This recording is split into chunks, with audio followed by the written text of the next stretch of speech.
Pilipinas, tunay kang tanglaw namin. Ilaw ka ng Pilipinas. Ay naging inspirasyon ng lakas ng loob at malasakit sa bawat isa sa atin. Sa tuwing ating tinatanaw ang kanyang estandarte, ito ay nagpapaalala sa atin ng kanyang kabanalan, sakripisyo at pagmamahal sa patuloy na gumagabay sa ating pamayanan.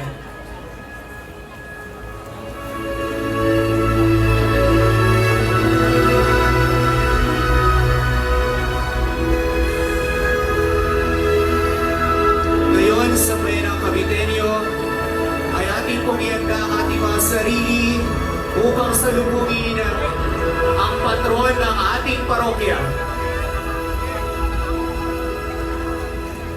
Iniuhunyan po ng estandarte ang paglabas ng karosa ng orihinal na imahe ng ating mahal na patron. Ang minamahal at pinararangalan na patron ng mga manggagamot, tagapag-alaga ng mga may sakit, at tagapagpatunay ng pag-asa at panahon ng kahirapan. Si San Roque ay kilala sa kanyang malasakit at kadakilaan ng loob sa mga nangangailangan.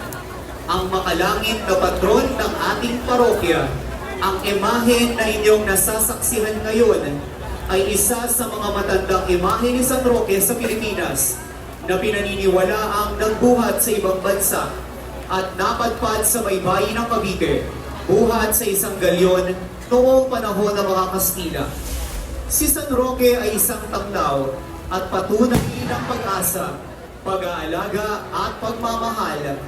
Sa pamamagitan ng pagunita sa kaniyang buhay at debosyon, inaanyayahan tayo. Palakpakan po natin ang ating minamahal na patrong si San Roque. Viva San Roque! Viva San Roque! Viva! Viva San Roque! Viva!